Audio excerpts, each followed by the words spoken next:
आज हम पढ़ेंगे लेसन नंबर फर्स्ट में economic life of Sindhu Saraswati civilization, यानी सिंधु सरस्वती सभ्यता के आर्थिक जीवन के बारे में पढ़ेंगे।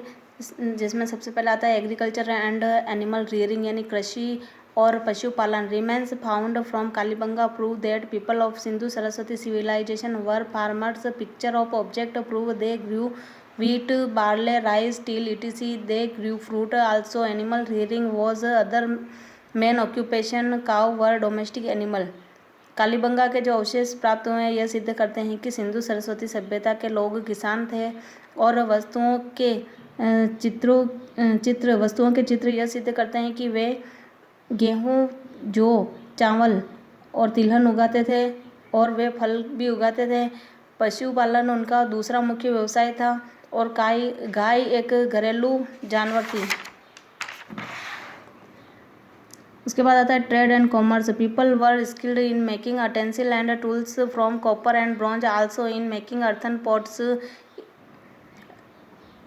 वहाँ के लोग वस्तुओं और औजार बनाने में कुशल थे, तांबे और कांसे से, और मिट्टी के बर्तन भी बनाते थे। In excavation of Chanhudaro and Kalibanga weight and measures are found. A broken scale made of shell is found in Mohenjodaro. These things are evidence of their knowledge about arithmetic and trade.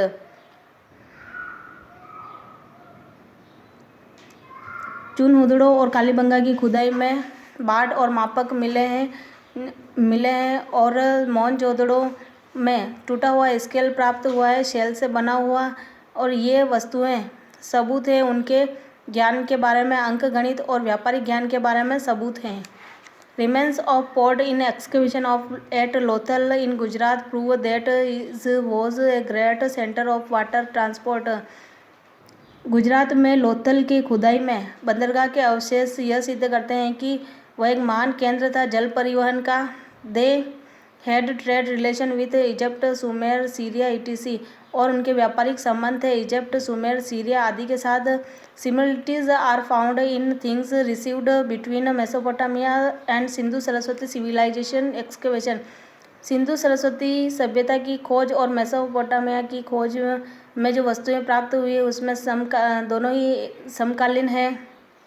और it prove that they had good trade relation, और यह सिद्ध होता है कि इनके अच्छे व्यापारिक संबंध थे due to good and developed position in trade, और इस कारण से अच्छी और विकसित स्थिति थी व्यापार में।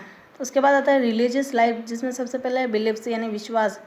People were minorly worship of natural force. The worshipped the earth, peepal, neem, water, sun, Agni. They considered them divine power. लोग यहाँ मुख्य रूप से पूजा करते थे प्राकृतिक शक्ति की पूजा करते थे, जिसमें है पृथ्वी, पीपल, नीम, जल, सूर्य आदि, और वे दैविक शक्ति को मानते थे। They believed in magic, orthodox rituals and sacrifice of animal, yajnas and fire worship was in trend. Scent stick were used in worship and death ceremony was done either by funeral और by burning, यानी वे विश्वास करते थे जादुई और रूढ़िवादी अनुष्ठान और पशुओं के बलिदान में। यज्ञ और आग की पूजा का प्रचलन था। उसमें सुगंधित लकड़ी का उपयोग किया जाता पूजा में, और देह संस्कार अंतिम संस्कार या जला करके किया जाता था। अब उसके बाद आता है एंड ऑफ सिविलाइजेशन, यानी सभ्यता का अंत। Script of Sindhu is not yet deciphered. It is imagined that natural case were responsible for its decline through such a developed civilization declined, but it element did not destroy. They put an indirect impact of Indian people. Sindhu Saraswati had played an important role and contributed at the initial stage in the development of Indian culture.